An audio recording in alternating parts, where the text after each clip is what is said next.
Stop scrolling because right now the workout split you are running is probably wasting your time. And I'm about to show you the actual version of push-pull legs that real lifters use, not the version some random influencer copy-pasted from a forum in 2015.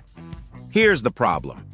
Walk into any Planet Fitness, any Gold's Gym, any garage gym across America, and you will see the same thing happening. Guys and girls following a push-pull legs routine they found on Instagram, except they are doing it completely wrong.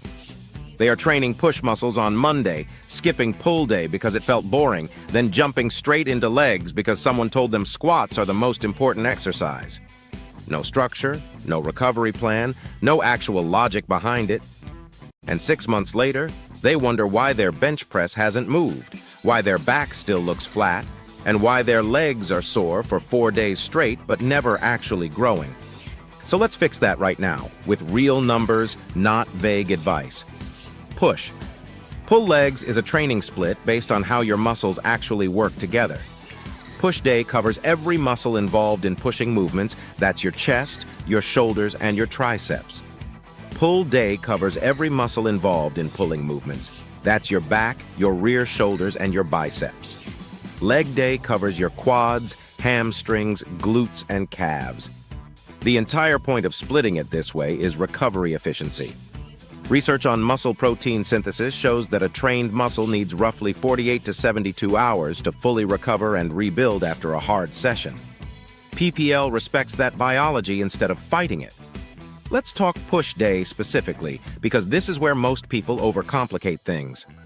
A real push day needs 3 to 4 compound exercises and maybe 1 or 2 isolation movements, nothing more.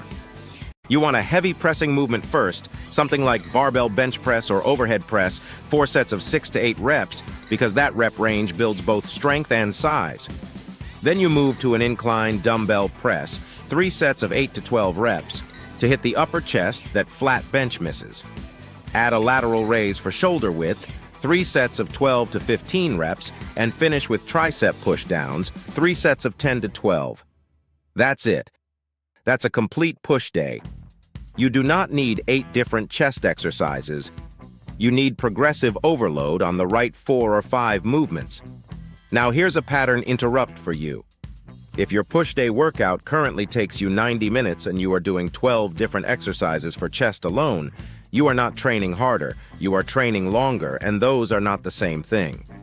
Pull day is where most American lifters are weakest, and it's not because they're lazy, it's because pulling exercises are harder to see in a mirror, so people skip them. A proper pull day starts with a heavy compound pull, deadlifts or barbell rows, 4 sets of 5 to 8 reps, then pull-ups or lat pull-downs, 3 sets of 8 to 10 reps for back width. Add seated cable rows, 3 sets of 10 to 12 reps for back thickness. Finish with face pulls, 3 sets of 15 reps, which fix the rounded shoulder posture that comes from sitting at a desk all day, and barbell curls, 3 sets of 10 to 12 for the biceps. The data backs this up too.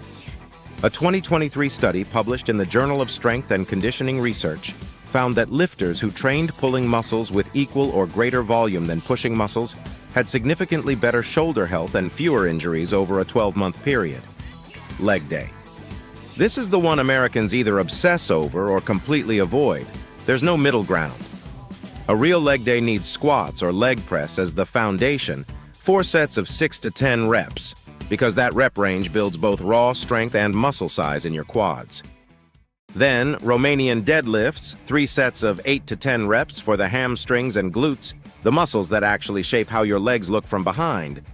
Add leg curls, 3 sets of 10 to 12, walking lunges, 3 sets of 12 per leg, and calf raises, 4 sets of 15, because calves respond better to higher volume and frequency than almost any other muscle group. Here's something most people don't know.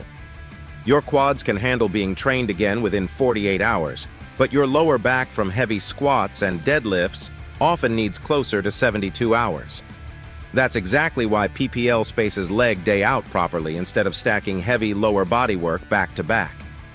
Now let's talk about the mistake that is actually killing your gains. And this is the part nobody tells you. The biggest mistake is not picking the wrong exercises, it's training the same muscle group twice without enough recovery time. If you do push on Monday and then jump back into another chest-heavy day on Wednesday because you felt like it, you are interrupting the recovery window before your muscles even finish repairing. Progressive overload only works if you give the muscle time to actually rebuild stronger. Lifting more often is not the same as lifting smarter. So here's your actual weekly schedule, the one that works for real people with real jobs and real schedules, not professional athletes with 8 hours a day to train. 6-day version. Push, pull, legs, rest, push, pull, legs, then a full rest day. That gives every muscle group 2 full training sessions per week with proper recovery between them. If 6 days feels like too much with your work schedule, the 4-day version works just as well. Push, pull, legs, rest, then repeat the cycle, rotating which day falls on a weekend, so you're not always squatting on a Tuesday after 8 hours of work.